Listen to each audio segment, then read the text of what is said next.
Hello, everybody. Welcome to episode 3 of the Clue Crew podcast. I am Katie. I am back with my two regular friends, Allison and Maddie. Say hello. Hey. Hi. And this week, our special guest is going to be, drumroll as per usual, Amy, or you might know her as Hotchkiss and Tell. Toot, fellow night owls. All right. So this week on the podcast, we are talking about last week's game, which was Shadow at the Water's Edge. So, what do you guys think? You like it? You don't like it? I love this game. This is honestly, my favorite game is either this game or Shadow Ranch, and they flip-flop all the time. Oh, wow. Nice. Mm-hmm. Yeah, I kind of feel the same way. Like, I always say Treasure and Rail Tower is my favorite game. But, like, again, that's mostly because it was my first game that I ever played. Mm-hmm. And, like, if I think more towards, like, the modern ones, this is definitely, I think, like, my favorite modern game. I really respect this game. Mm-hmm. I don't know how else to put it. I respect that it's long. I respect that it has a lot of solid puzzles. And there's a lot of actual gameplay to it. Yeah, I just feel like every aspect of it, they did a really good job. Like, with both, like, characters, everything that you can do, it feels really realistic a lot of the times. I mean, there's a lot that doesn't, but... like those accents. Yeah, but everything kind of makes sense in how it goes about. Even though sometimes it's kind of frustrating timing-wise to wait for text message and things, it really feels like you're staying at this place for a long period of time. Mm-hmm. And then, of course, you know, the puzzles are absolutely outstanding. You can't beat the nonograms. And for those who are, you know, weren't here for the initial conversation, I do plan to bring up nonograms as frequently as Nancy brings up Miwako's dead mother. So I'm forewarning you. Wow, Maddie kicking it right out of the gate with a fantastic joke.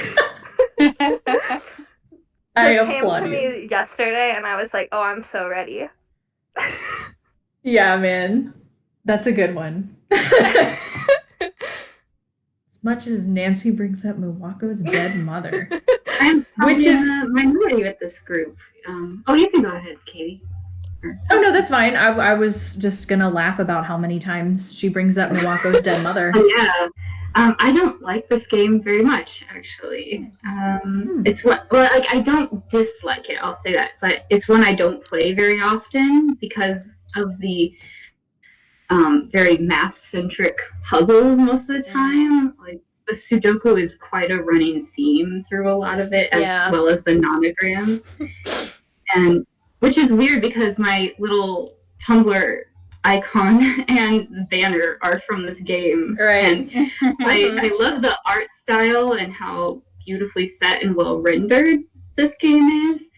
But I don't have like a big attachment or especially fond feelings to anything in this game, characters or puzzle wise. That's fair. It is fair. Interestingly, when this game first came out, I really, really loved it. And then I went through a phase for a while where I didn't like it that much. And now after this last replay, I think I've settled somewhere right down the middle. I really do. Because there's a lot of things about it that I really love. And there's a lot of things about it that I think are kind of yikes. But Amy makes a really good point that if you're not a fan of Sudoku and you're not a fan of nonograms, you probably won't love this game. Yeah, I'm sure it's like a frustrating thing especially when you get that those last two puzzles that are like so hard. Like that's Sudoku. If you're not practicing with the tiny puzzle book, it's like you're not ready for these monster Sudokus that you have to solve for the cat thing, and then also the huge nonogram safe at the end. That's really true. I gotta be honest with you guys, that last nonogram, I literally cannot do it. I cheat every time because I'm just like done at that point. It usually takes me a really long time, but I will say I think this is the fastest I've ever done it. Like I started it like when I made that post, and it's been about 30 minutes. So I'm pretty impressed with myself. Like this is a record for me. Nicely done. Not that anyone cares, but this is just a personal achievement. But yeah, a lot of the times, no, I usually do find myself like, especially, I don't know, even the last like Rentaro nonogram puzzle, it's too complicated, and I don't know what I'm missing on it, but I think you're right. Like if you're not practicing, and it just gets tricky because there's like different techniques you have to use, and it can get kind of frustrating. The only one of Rentaro's puzzle book ones that I struggle with for some reason is the octopus one. I always have the hardest time with that one. Anybody? Is that the last one? Because it's the second to last one, actually. Oh, see, I thought that was a crab. Oh, wait, but I played it on... no, I did play it on Junior. Oh, that could be it, maybe. Because normally, when on replays, I do Senior, but it had just been so long since I played this game, and I know how hard it is. I was like, nah. Yeah, that's fair. I'm doing my playthrough run differently because I always play Junior because I want to have a good time and have the fun task list. And yes. Me when I like can't check that off yet. So this one I'm only playing Senior, so it's like a new challenge for me. Nice. See, man, I feel like this game in particular falls apart for me if I don't have my task list. Yeah, it was, so again, because I did not play this, being concerned about the mystery, like, at all, I kept coming back when I'd be like, I guess I should do something, and I thought I was getting farther ahead than I was, and I'd be like, I have absolutely no idea what I'm supposed to be doing. Like, it was probably the most confusing playthrough I've ever had of an Nancy Drew game. It's really disorienting, right? Like, even with my task list, I kept... doing things, and then I would have no idea what I was doing, and I would have to consult my task list, and I'd be like, oh, well, I can't do that yet, though.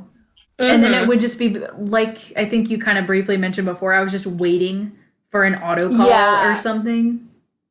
Yeah, the calling was frustrating, because sometimes I'd try to trigger it and, like, call people, and it didn't work, and then I was like, I don't know what I'm supposed to be doing right now. I guess it's time to ride the subway a few times.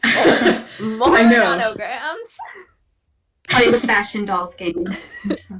Yes. It's one of my favorite parts. Yeah. The first stuff did happen for me really quickly because, like, my first 2 days I was just, like, straight through puzzling, and I think that the game was like, oh, you spent a lot of time. So I got, like, all these text messages, and I was like, I don't even know if I've met Yumi yet. Like, that's so funny. Yeah, so it was jarring. I didn't realize that all of the texts were time generated. I thought that it was, like, trigger based. I did too. I think a good portion of them are, like, there are certain things, but I definitely, some of the ones at the beginning are time-based, because that, and then also some of, like, I don't know, some of the conversation stuff people would say to me, and I think it just was, like, you've been doing something for so long. Like, it was just very disorienting, the whole, like, setup of my playthrough this time. Right. One of my favorite things about this game is, I wouldn't say it's, like, how much exploring you get to do, but... it's such an exciting concept that you get this access card that lets you into every single room in the entire Ryokan. It's just such an exciting breakthrough. Yeah.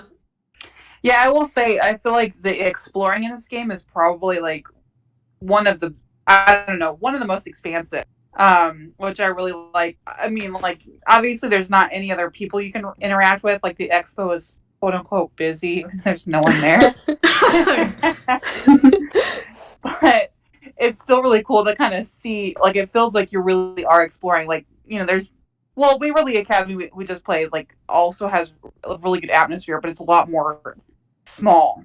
It's self-contained, and even if, like, the clicking spaces are kind of the same, I feel like it feels more spread out with the train rides and Yeah, there's multiple locations you can go to, and the Ryokan itself just has a lot to look at.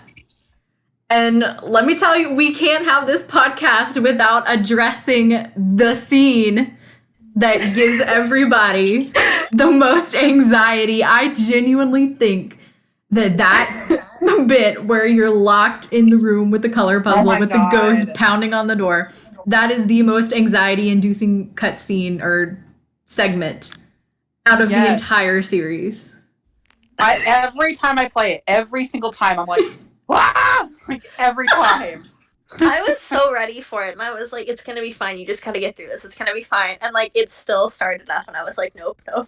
I know, right? The sound design is insane. It's so scary. Yes. The sound design is incredible.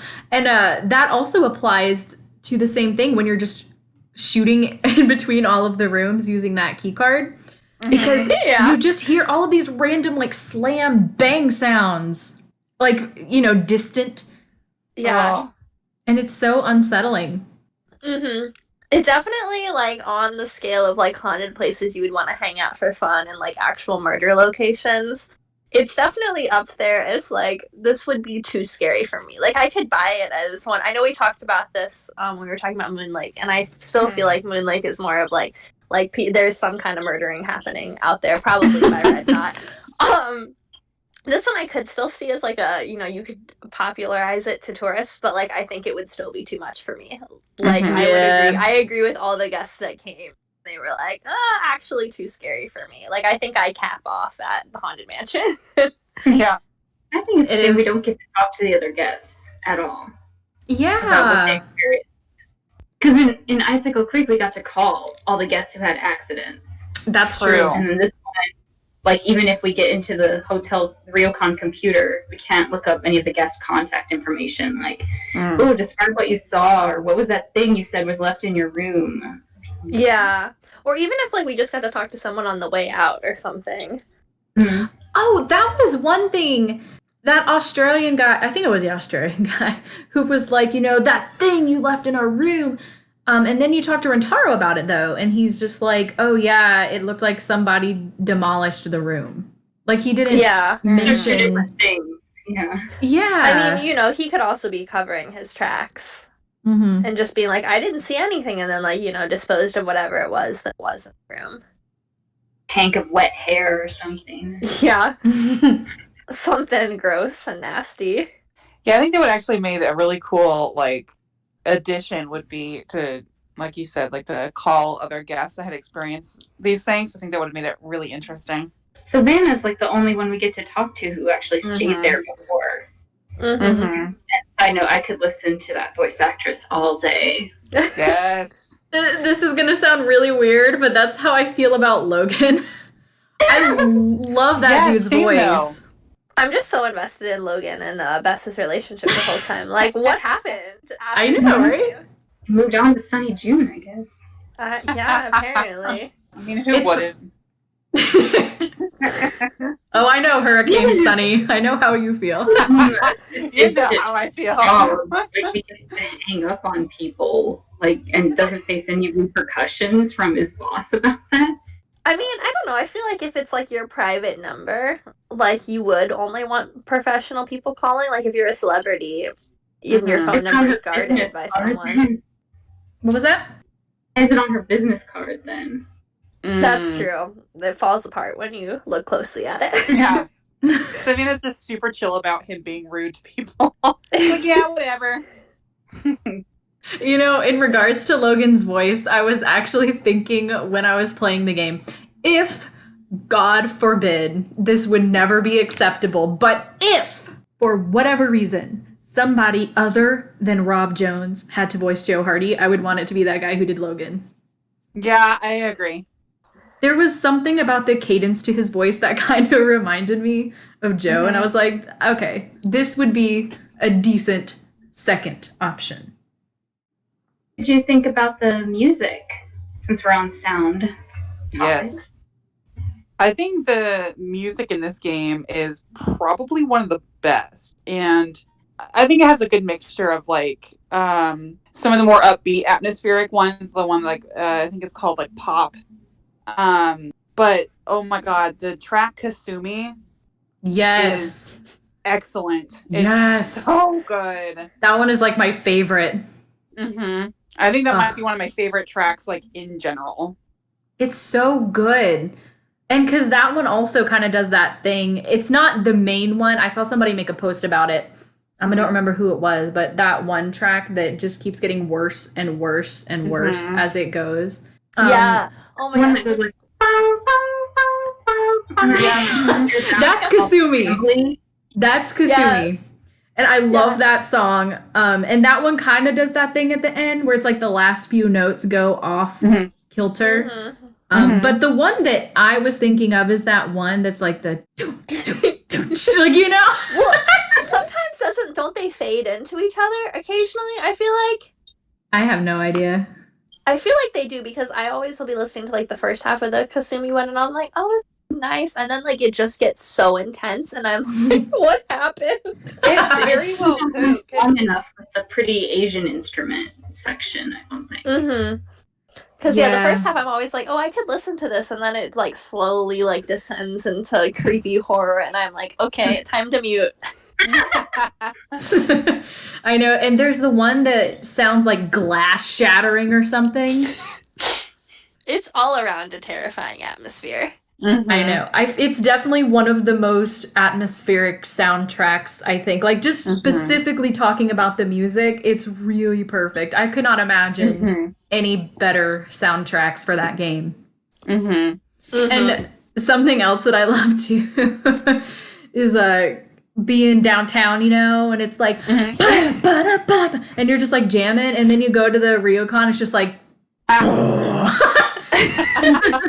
Like, yeah, you're having a good time. Death and destruction.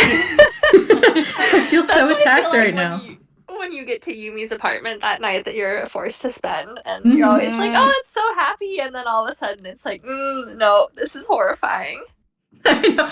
Every single time it gets to that scene, you know, like how there's the bang on the shoji or whatever, and then you have to click it, but I always forget that you have to click it.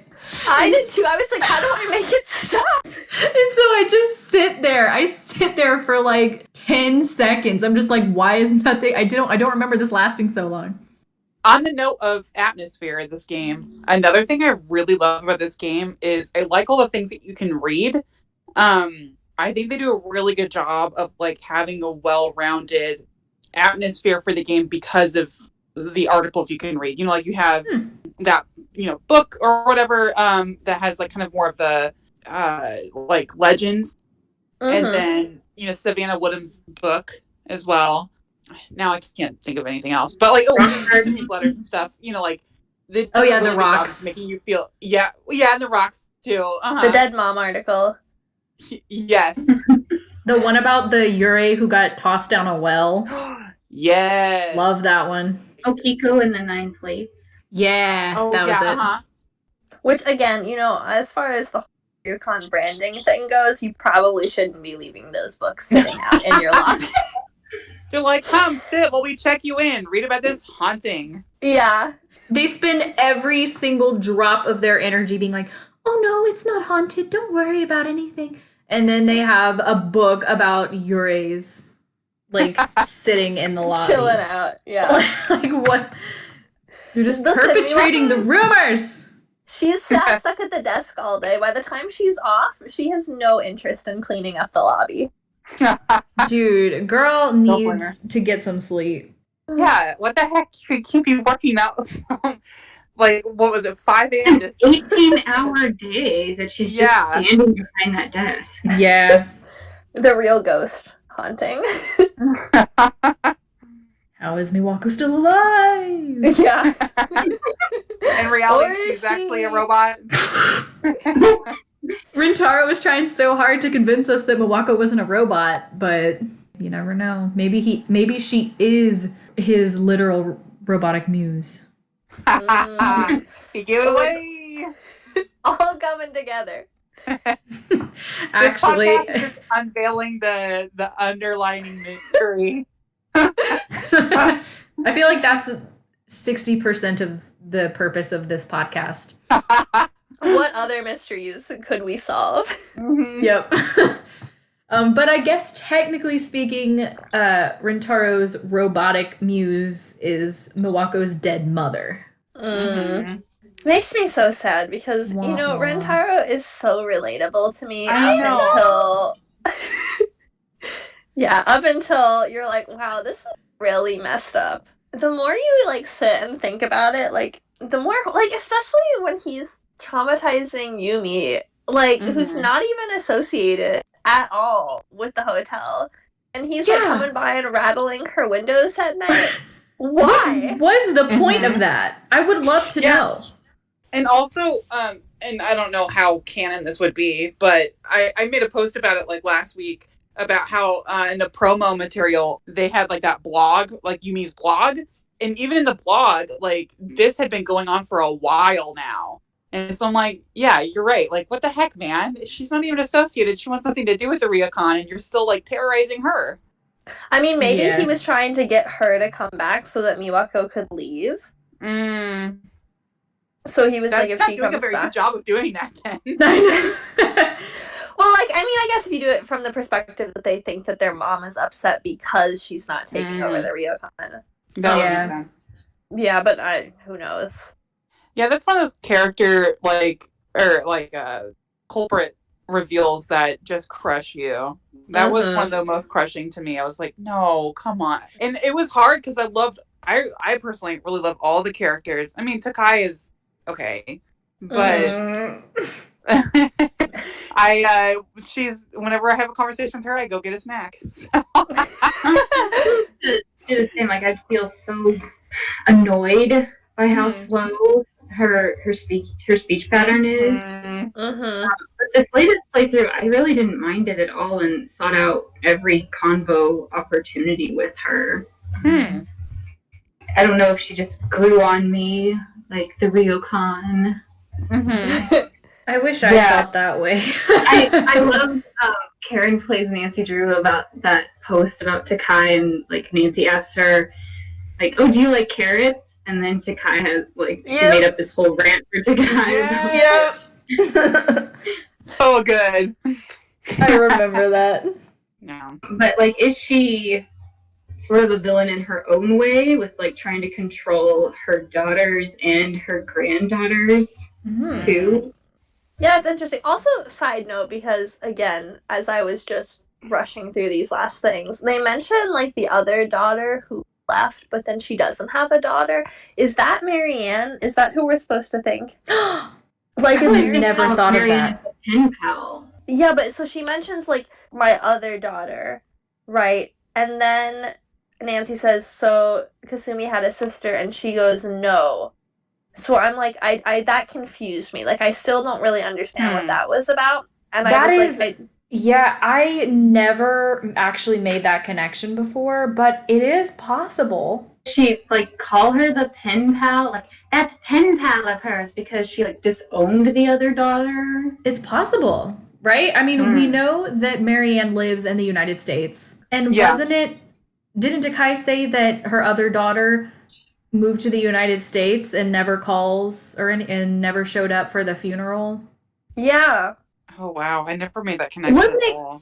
Make more sense of why there are so many letters to Marianne sprinkled around the Ryukon, because that was another thing. Like, if you're gonna write letters, why aren't you sending them? I know. I thought about that too. It's like, why wouldn't they be showing us the letters that Kasumi received? Right. Oh, that's a good point too. I didn't even think about that. Oh, in your last letter, you sounded so sad and depressed. I'm sorry to hear your kids are always fighting or something. Yeah.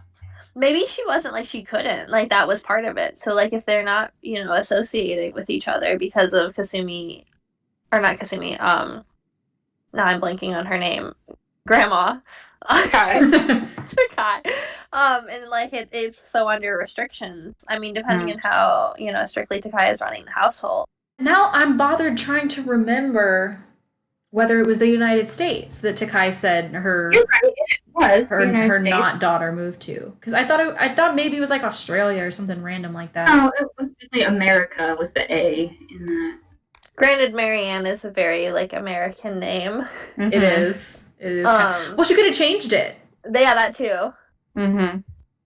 As far as like dead omnipresent characters throughout the games, how does Kasumi rank alongside characters like Josiah Crowley and Camille on the train, Francis and Dirk Valentine. I think no one will top Dirk. No one.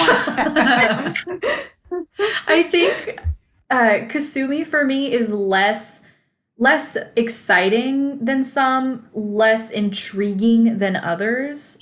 But mostly with Kasumi, I just feel sad.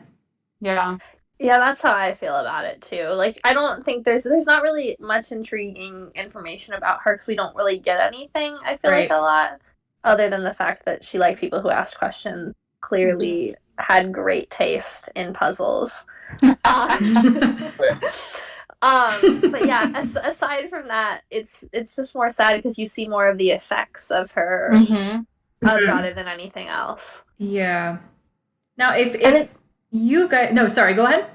I was just going to say, and it's also, I feel, very, like, there's a lot of unanswered questions about the death itself. Like, you hear, like, kind of what happened, like, no one was around.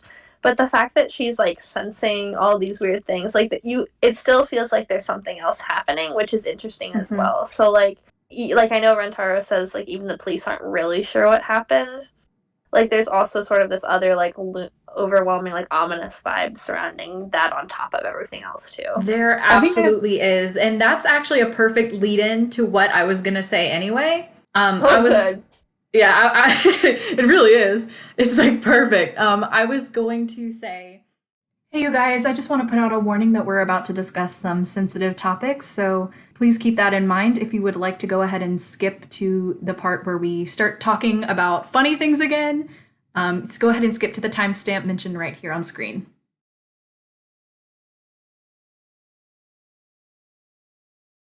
If it's all right with you guys, I'd like to turn to a darker topic regarding Kasumi and all of her predictions that she wasn't going to be around for much longer.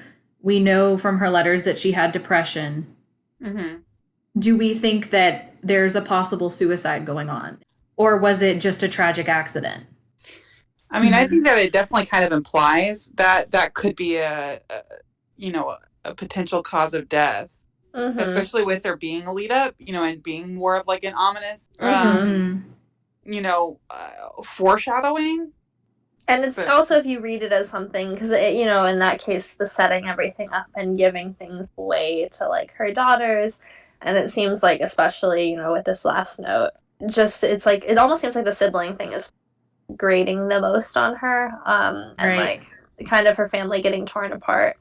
And so with that being really difficult and then having to deal with her children that are not getting along, I don't know, you could see that because, she wants to set everything in place. Good headspace anyway. And then, like, she maybe was really excited to have at least a friend outside of her own culture, Marianne. And then Takai says, you can't go, I need you here, and then plays sick. And so maybe she just was like, well, that's it. Like, I'm never going to get to leave or do anything else. And it's like, is this really living? Yeah, and I wonder, too, if that's why, like, she goes through all the trouble of leaving the letters and things, too, so that hoping that there's going to be less guilt.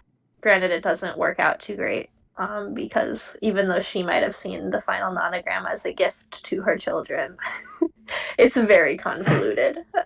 It does make sense, like, usually suicides, like, stage how they want to be found, and, like, there's this whole safe in the wall with her will inside of it, like, and then they've set up a shrine right there in front of the safe in the room where she was found dead.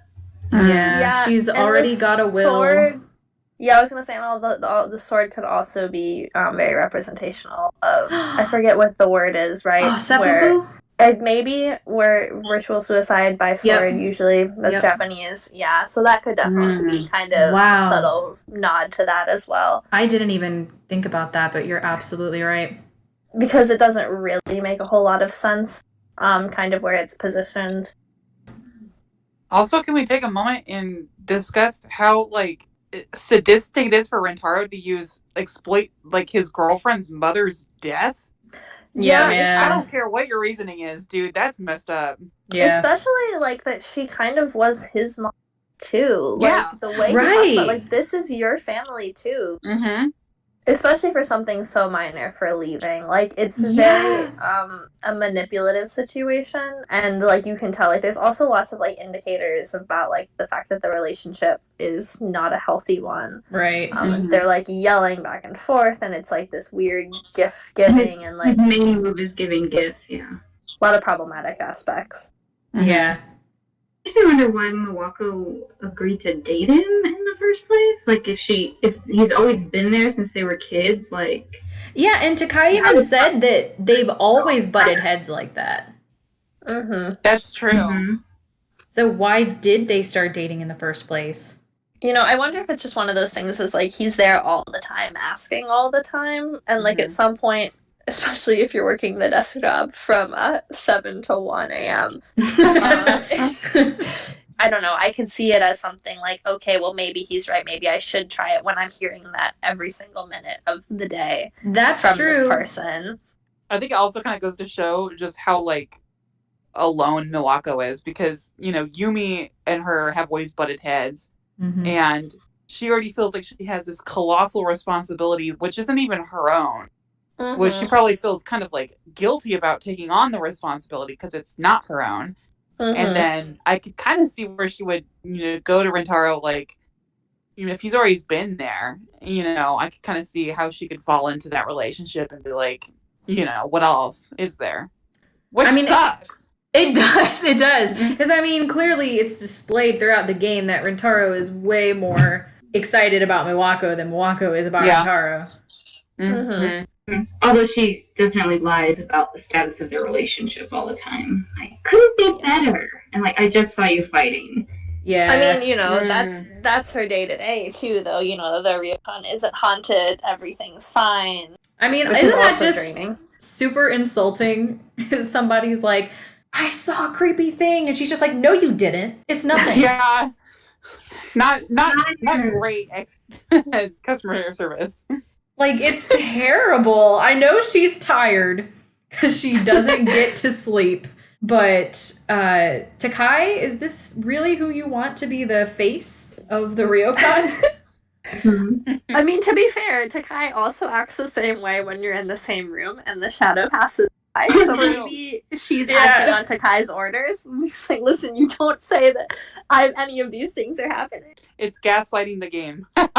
Yeah. Before we move on from manipulative Rentaro, I guess that was another reason I don't particularly like this game, because both versions of the ending are very unsatisfying to me.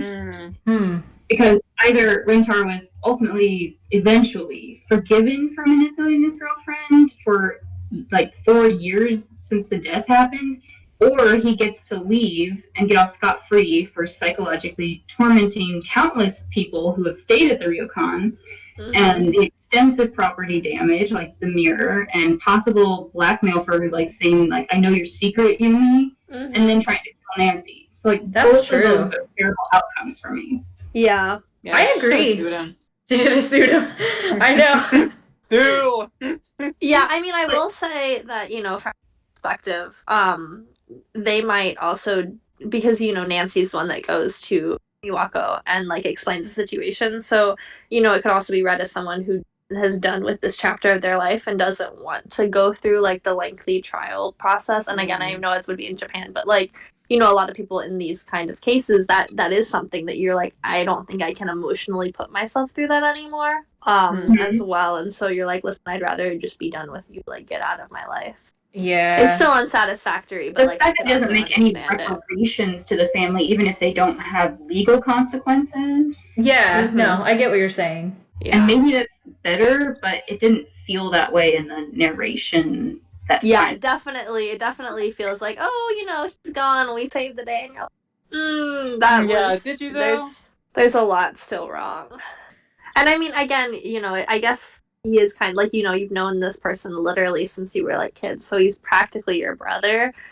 I can see how that tying in is also kind of an aspect of it, while the game might think that's a reasonable thing, which it's still not, but I can see why they think it's more acceptable than if anything, though, I feel that would make it worse. The fact that it is somebody who you've been so close to for your entire life. Yeah. Who was close to your mom. Right. If before Rentaro was revealed, like who would you have thought was the culprit? Because I thought it was Yumi trying to get out of being the eldest with the burden of inheritance. I absolutely thought it was Yumi. I think that would have made more sense narratively, personally. I love Yumi. I know that she's kind of a butt sometimes, but but I really love her, and the idea of her even being the culprit, even though it makes a lot more sense, I still was like, I would not have been cool with her being a culprit.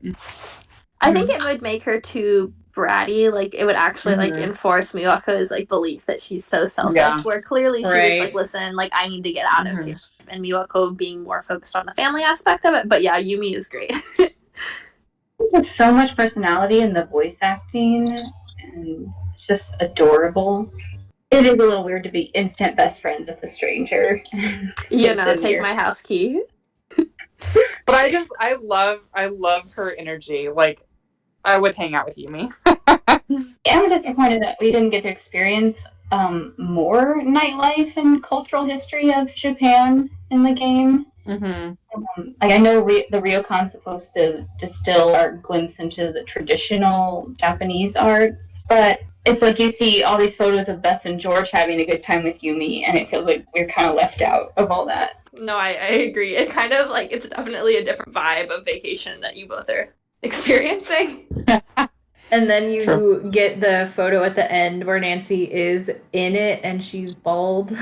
With banana eyebrows. She was celebrating National Be Bald Day, or Proud to Be Bald Day. Be bald and be free. Bald is beautiful day. That's it. Oh, goodness gracious. I love that that's just an ongoing joke in our fandom, is her interactives insane holiday promotion. I love that they're still doing it. Like, that's what gets me. I know.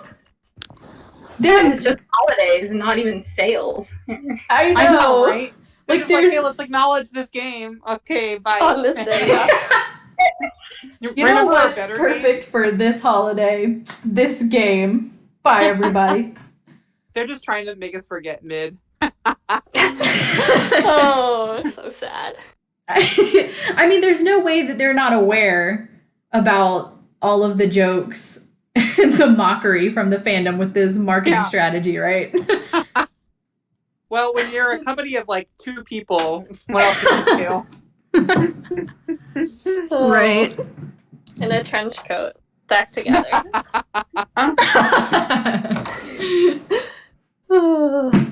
I don't know why I don't have a lot to say about this game. No, you're good. I don't know. I think we had a lot of good things to say about this game. I know, but we still got... Are the stakes high enough, do you think, to warrant this level of rudeness from Nancy to the Shimizu family? There is nothing that could warrant that. No. Well, like, because in final scene, her friend is kidnapped as a hostage, and there are multiple threatening messages. So it makes sense that this is no time to play nice. But here, it just seems like no one's in immediate danger. So why are you, a stranger, interrogating this family so persistently? I know. It's so bad. Yeah, and, like, especially you kind of forget, too, that, like, Nancy was not invited to investigate this mystery either. Yep. Oh. She involved herself. Oh. Also, as, like, a very particular side note, the homework, like, cracks me up that you can grade it with, like, frowny face stickers. Could you imagine being, like, a little 6-year-old child and you do, like, really hard work, and someone who doesn't speak your language has just stamped frowny faces? Oh, now I feel bad. On your page. I kept doing it because it made me laugh hilariously every time. Yeah, not gonna lie, I've literally graded everything with just frowny faces. Like, same. I actually have a weirdly good time grading those papers. I also want to meet Sakura, I think is how you might pronounce it, where Obsessed with Wells. Prone to making cryptic statements. Yes, I love that. Yeah, overly fixated on the morbid history. Like, I'm like, I want to hear what she's saying in class. I was kind of hoping it'd been a while since I played this, so I was like, ooh, is she say anything in her homework? And it was all like bland, like eyes stuff, and I was like, this is not what I was here for. And like a little drawing or something in the corner. Uh-huh. Do we have brothers? We just don't know. Who is I? That was literally one of my absolute favorite posts from back in the day. I wish I could remember who posted it. But... I think one of my all-time top posts from, like, it was in this game. It just cracks me up even thinking about it. Was like, I think it was Nancy the Drew, and the ghost is in the mirror in the bathroom, and the caption is, "The mirror of Era's head. I'm shaking hands. I've won the half cup." In Soviet Russia, the hate eats horse. Yeah. From Defective Nancy Drew. Oh, and I don't know if any of you guys will remember this, because it was a long, long time ago, and it still to this day only ever got 24 notes. But it was one that Stephanie had posted, if you guys remember Nancy Drew You So Silly. Oh, yeah, I remember. And it was just the screenshot of when you look in the water and you see Kasumi. Mm-hmm. And she had the audio clip on there of Mulan with "Why Is My Reflection Someone I Don't Know?" Yeah. It's So funny. That's great. That was another one of my all-time favorite. And Nancy the Drew in her entire post just about Rintaro at the end. Oh, yes. Wait, now I'm gonna have to look this up. She's like, this is literally the stupidest scenario to imagine. She just goes in and recaps it all in detail. I'm going to reblog it right now so that you may find Thank it. you. Yeah. We get it up there. Get it up there. I was trying to come up with a better saying, and that's what my brain said was Get it up there. what we were going with. Oh, it's so good. I love that post. Yeah, I wish I could remember who did the "We Just Don't Know." I want to say it might have been Nancy Sass Drew. Oh, yeah. I'm sorry, I'm dying over here.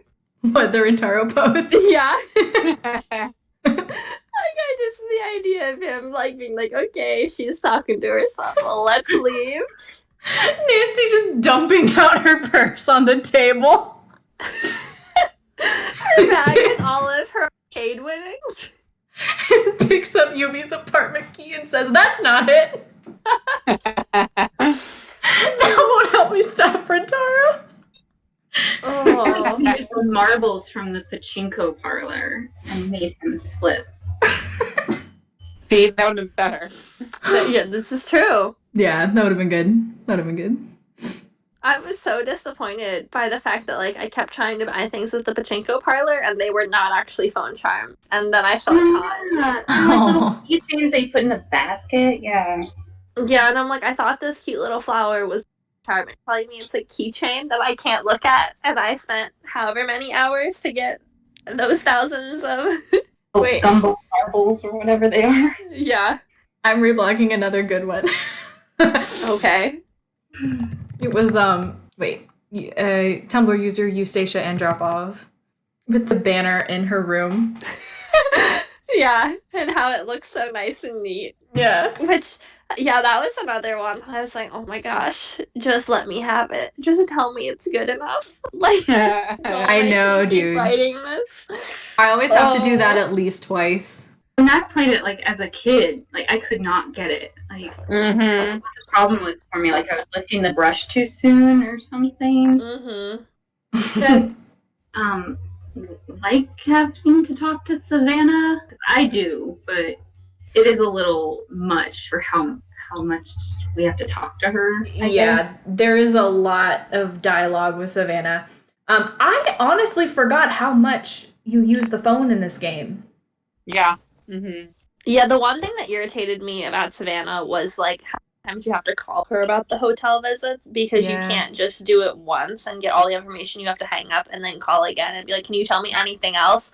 Like, I got into the room and I'm staring at the bird thing and I'm like, wait, why won't it let me click on it? Yeah. Yeah, you have to hear her say exactly what was strange about it. Mm-hmm. Yeah. I think it's because when you look at the computer, there's like multiple room numbers that fit the bill, so to speak. Yeah. And so you have to call her back to narrow it down to the right one. See, I think that's the logic, but I have never bothered trying to figure out the room number thing on the computer because you don't have to. Yeah. I was like, I'll just keep walking until I see a painting, because she mentions a painting. But yeah, she says the second floor, and then you have a key, so it's like, well, probably not in our half of the hotel, probably the other half. Yeah. Why is the water weird in the secret passage bathroom? Like, I mean, it looks like what disgusting. happens with like the little cloudiness that happens before your eyes as soon as you look at it? That's Kasumi's decomposing body that they never got out of the water. Oh, thank you. No, I have absolutely no. Is that what the ghost tries to drown us in? The little yes. Yeah. Yeah. I think it's just to make that even more unpleasant than the entirety of it already. I don't know. I guess it's just because it's like old. Yeah, and gross. Scummy water. Yeah, no one's cleaned it. There's also mold in the walls. Half of it's not even Rentara's doing. That happened in 4 years, though? Yeah, I don't know. I guess not. If like they're really down there cleaning the bath or preparing it or something, and Savannah was there saying she recorded in both bathrooms. Yeah, that's true. So clearly, but that's because Savannah was staying in the room that still has the passage that opens to it. Before it was a band room. But I don't know, because she doesn't mention there being a passage. Like, I think if you remembered one thing about your be that it had a secret passage to it. I thought she did tell us about the passage, and that's how we got on in the first place. As soon as she discovered it or something. Oh, maybe. Okay, maybe I'm forgetting wrong. Yeah, do you think that would make sense in her book or something about? Oh, yeah. You're right. I know we find out through Savannah in one way or another about the secret passageway, and that's why we're trying to find out which room she stayed in. Mm-hmm. Because she mentions that her room had a passageway that led to the bath. Baths. Yeah. Right. And don't you love how you go to record the EVP behind the old cherry tree and you let it record for like 2 seconds, and then what comes out of it is and also minute-long conversation? I get that, like, in theory, the EVP could record from any location, and, like, so it would make sense that you don't see them in front of you, but it doesn't make sense because they throw the key in the pond, which implies that they're right in front of you when you're recording. That's so true. She's just so zoned in. She's staring at it. She's like, yeah, I'm getting some audio here. Doesn't even turn her head the other direction where the argument's happening. Gotta check it off my task list. If it's not on it, it doesn't matter. Making Milwaukee cry, that's on your task list. Must be. It's so blunt, too. Hello. No tact at all. I know what happened to your mother. Could you imagine, like, a guest just walks up to you? It's like this obituary about her death for me. Yeah. Nancy, her attack in this game is just perfection. I genuinely think this is the best example of tactless Nancy. Like, this game, for sure. Like, not a single person in the family asks her on the side. Like a lot of my relatives are going to be upset, but I really need to know. Like, so please be persistent, Nancy. You know what? That would make a lot more sense if, like Yumi or something like that was like, oh, you're a detective? Please investigate what happened, you know? Yes. Figure out what's going on. No, it's for sure. Nancy being like, oh, mystery? Hello, nice to meet you. My name's Nancy. Yeah, it's definitely like the epitome of Nancy, like, not being able to let things go. Yeah. I know. The amount of time that you just ask the same thing rephrased. I mean, it's not like on level with like Secrets Can Kill. So.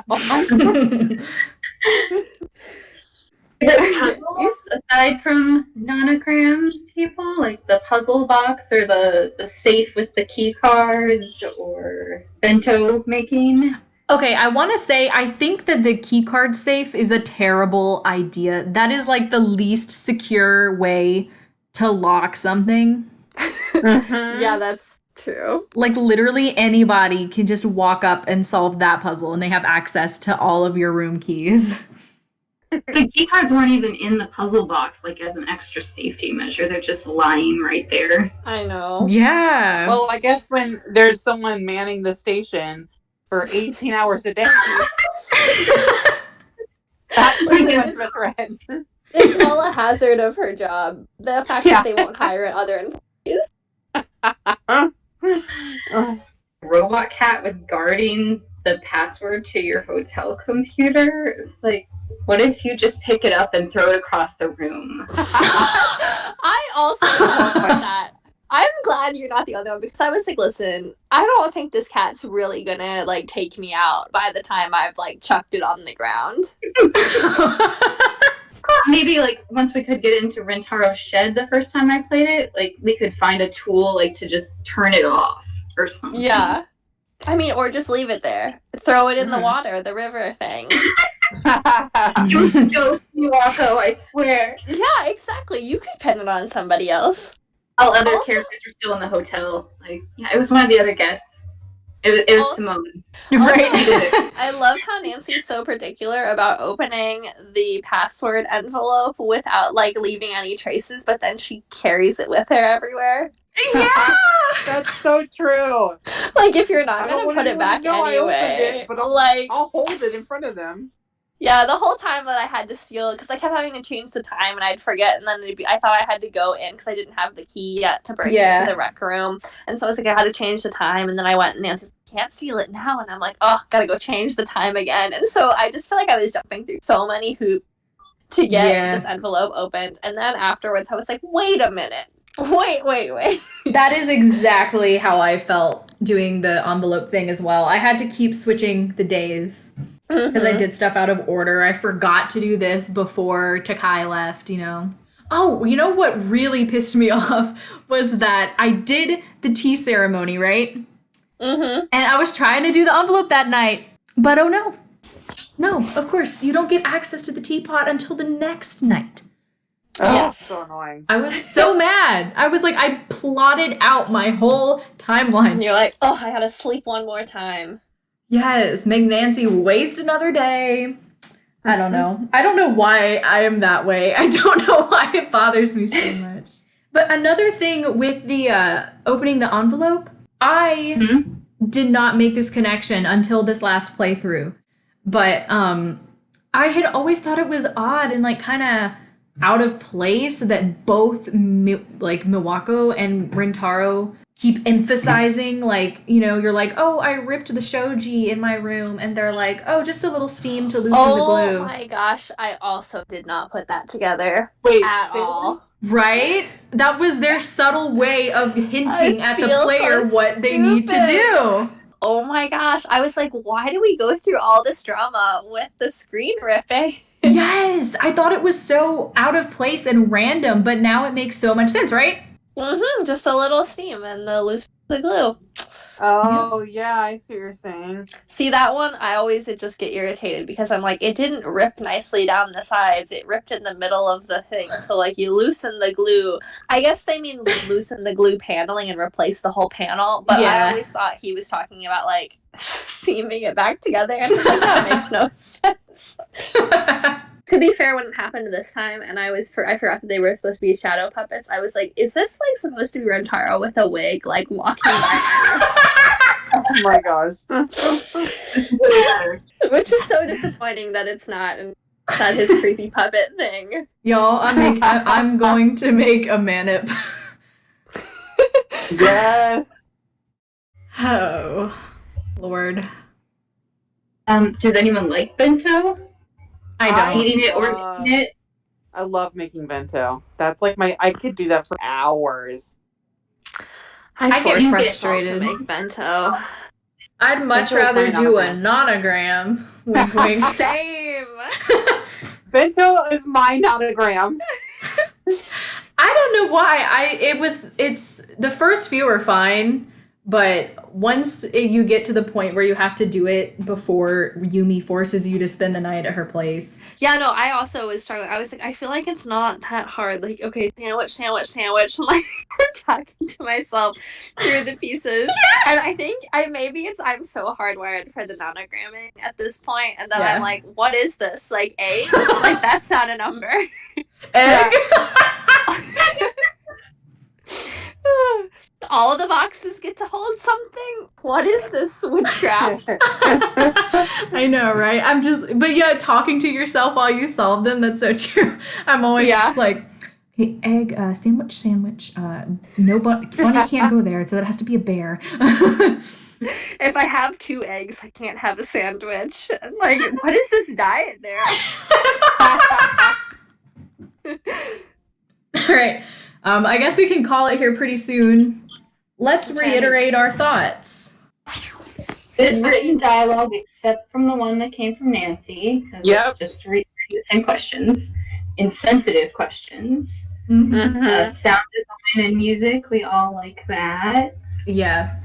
The music is on point. I do still think this is the scariest game in the series. I think that they deliver it really well. Because they're still trying to make it for kids as well. So apart from that, and that some of them may look a little cheesy, they still deliver it in a way that you're still freaked out by it. I think that all has to do with the sound design. It's so good in the atmosphere too. Like, yeah, you look at the model Yuri or whatever, and it's not a terrifying thing to look at, but in this scene, because of the build up and the sound design and everything, it's terrifying. Mm-hmm. I love the length, it's really nice to have those Nancy Drew games that are shorter that you can just play on a whim. But what I love about this one is how immersive the storyline is because of how long it is. Yeah, I agree. I fully agree. It's really more of an experience than I think a lot of the other ones are. It is. It really is. Personally, I feel like there's a little too much phone tag and a little too much waiting around for time-generated events. But I really feel like Her Interactive poured their heart into this one. Like, I think a lot of thought went into it. Yeah. Like, post not too long ago, like, because Twister and this one came out in the same year. Yeah. This one was the one that got the most TLC. Yeah. Yeah. Aside from Rentaro's final reveal, Nancy is probably the least likable character in this game. Yeah. Yeah, I agree. Yeah, honestly. Yeah. I don't know, man. A compassionate dialogue option. Like, there's no other means to ask anything. Like, just sometimes you only have a single dialogue option that you just have to click on, and it's always the most insensitive approach. Yeah. Tell me about your dead mom. I feel really bad for Miwako for what she had to endure with Nancy. Honestly, though. And I feel really sorry for her in general. Me too. She just has that vibe about her. Yeah, she inherited her mother's sorrow, sadly. Mm-hmm. She also inherited a really bad business suit because her arms are really weird in that suit jacket. Right. Well, I think the puzzles in this game were also overall a pretty good success. Yes. Yes. At least they're more integrated than some of them. Yeah. There's a lot of the more recent games where the puzzles come on, they kind of take you out of the game. It's like so unrealistic. It just is weird. Playing this game and then previously playing Warnings at Waverly Academy last week, or I guess the week prior, all those kind of showed me, like, it, was a good example of how previously the games really did a good job integrating puzzles in a way that would make sense. It makes sense why we're doing this in Warnings at Waverly Academy. It makes sense why we're doing these puzzles and but don't forget, they did wedge Trail of the Twister in the middle there with our prairie dog vacuum. You're not wrong. You're not wrong. That's a good point. The video camera, that is a renogram power-up. Yeah. Ooh, Trail the Twister was really bad about that, wasn't it? Yes.